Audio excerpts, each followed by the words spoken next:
Chapter 8. After this, Jesus traveled about from one town and village to another, proclaiming the good news of the kingdom of God. The 12 were with him, and also some women who had been cured of evil spirits and diseases.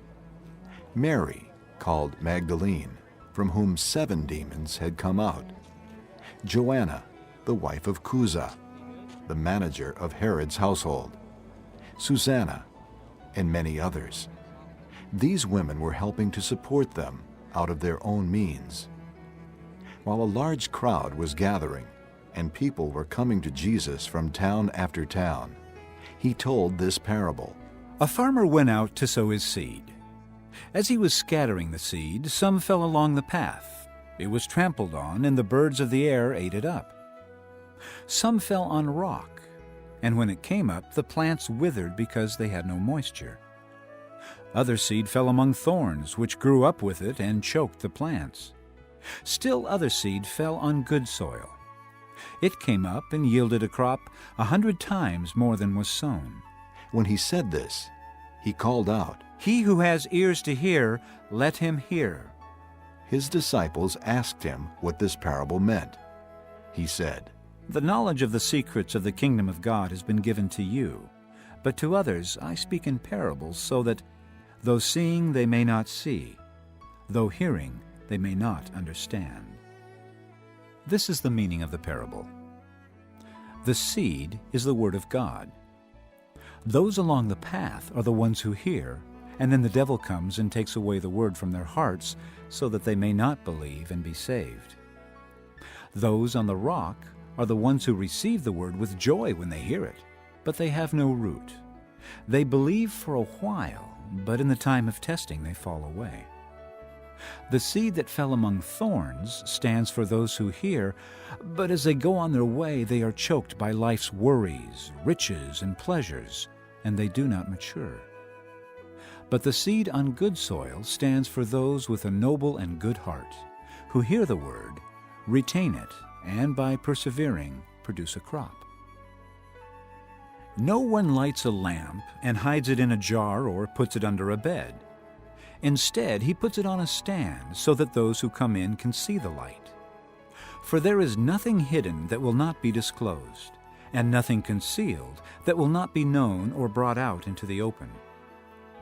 Therefore consider carefully how you listen. Whoever has will be given more. Whoever does not have, even what he thinks he has, will be taken from him.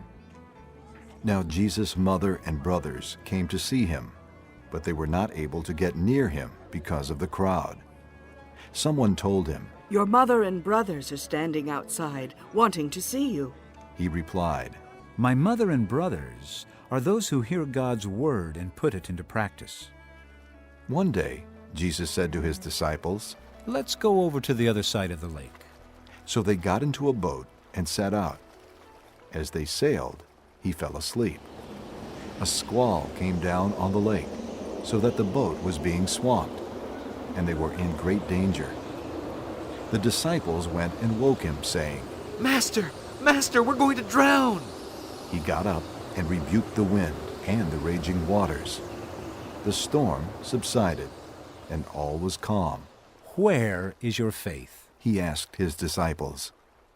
In fear and amazement, they asked one another, Who is this? He commands even the winds and the water, and they obey him. They sailed to the region of the Gerasenes, which is across the lake from Galilee. When Jesus stepped ashore, he was met by a demon-possessed man from the town. For a long time, this man had not worn clothes or lived in a house, but had lived in the tombs. When he saw Jesus, he cried out and fell at his feet, shouting at the top of his voice, What do you want with me, Jesus, Son of the Most High God? I beg you, don't torture me. For Jesus had commanded the evil spirit to come out of the man. Many times it had seized him, and though he was chained hand and foot and kept under guard, he had broken his chains and had been driven by the demon into solitary places. Jesus asked him, What is your name?" Legion, he replied, because many demons had gone into him. And they begged him repeatedly not to order them to go into the abyss. A large herd of pigs was feeding there on the hillside. The demons begged Jesus to let them go into them, and he gave them permission. When the demons came out of the man, they went into the pigs, and the herd rushed down the steep bank into the lake and was drowned. When those tending the pigs saw what had happened, they ran off and reported this in the town and countryside, and the people went out to see what had happened. When they came to Jesus, they found the man from whom the demons had gone out, sitting at Jesus' feet, dressed and in his right mind. And they were afraid. Those who had seen it told the people how the demon-possessed man had been cured. Then all the people of the region of the Gerasenes asked Jesus to leave them, because they were overcome with fear. So he got into the boat and left. The man from whom the demons had gone out begged to go with him, but Jesus sent him away, saying, "Return home and tell how much God has done for you." So the man went away and told all over town how much Jesus had done for him. Now, when Jesus returned, a crowd welcomed him, for they were all expecting him. Then a man named Jairus, a ruler of the synagogue, came and fell at Jesus' feet, pleading with him to come to his house, because his only daughter, a girl of about 12, was dying. As Jesus was on his way, the crowds almost crushed him. And a woman was there who had been subject to bleeding for 12 years, but no one could heal her. She came up behind him and touched the edge of his cloak, and immediately her bleeding stopped. "Who touched me?" Jesus asked. When they all denied it, Peter said, "Master, the people are crowding and pressing against you." but Jesus said, "Someone touched me. I know that power has gone out from me." Then the woman, seeing that she could not go unnoticed, came trembling and fell at his feet. In the presence of all the people, she told why she had touched him and how she had been instantly healed.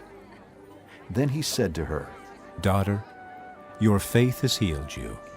Go in peace." While Jesus was still speaking, someone came from the house of Jairus, the synagogue ruler. "Your daughter is dead. He said, Don't bother the teacher anymore." Hearing this, Jesus said to Jairus, "Don't be afraid. Just believe, and she will be healed." When he arrived at the house of Jairus, he did not let anyone go in with him except Peter, John, and James, and the child's father and mother. Meanwhile, all the people were wailing and mourning for her. "Stop wailing. Jesus said. She's not dead, but asleep." They laughed at him, knowing that she was dead. But he took her by the hand and said, "My child, get up." Her spirit returned, and at once she stood up. Then Jesus told them to give her something to eat. Her parents were astonished, but he ordered them not to tell anyone what had happened.